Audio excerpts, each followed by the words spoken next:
un monument inoubliable du théâtre nous a quittés. Michel Bouquet est décédé à l'âge de 96 ans, a annoncé son service de presse à l'agence France Presse, ce 13 avril 2022. Il se serait éteint en fin de matinée dans un hôpital parisien, a-t-on précisé du côté de son entourage.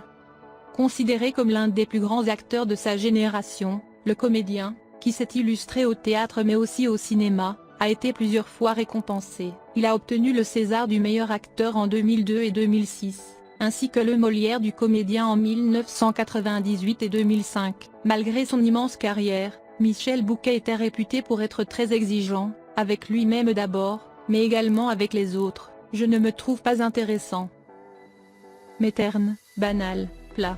Ce sont les rôles qui me donnent de l'épaisseur, disait-il, selon des propos rapportés par Le Monde. Né le 6 novembre 1925 à Paris, Michel Bouquet a débuté sa carrière très jeune.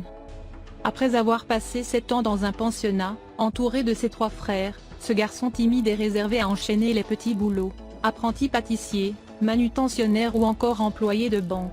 À 18 ans, l'ami de Muriel Robin a fait la rencontre qui a sans doute changé sa vie. Après l'avoir vu au théâtre, puis déniché son adresse dans l'annuaire, il a frappé à la porte de Maurice Escande, sociétaire de la Comédie Française, qui lui a gentiment proposé de venir suivre des cours.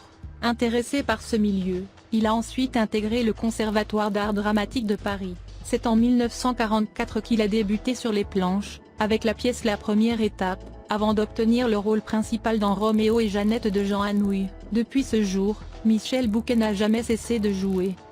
De Samuel Beckett à Molière en passant par William Shakespeare, il a porté les textes des plus grands sur scène. À partir des années 2000, Michel Bouquet a pris ses distances avec les planches. En 2011, il a annoncé qu'il renonçait à se produire sur scène. Mais ce grand amoureux du théâtre et de son épouse Juliette Carré n'a pas résisté longtemps à l'appel des sirènes. Ces dernières années, il a continué à travailler pour des projets de films au cinéma ou à la télévision. En 2013 et en 2014, il est remonté sur scène pour jouer dans Le Roi se meurt, célèbre pièce d'Eugène Ionesco. Les 2 années suivantes, il était présent dans À tort et à raison. En 2017, il a collaboré avec Michel Faux dans Le Tartuffe de Molière.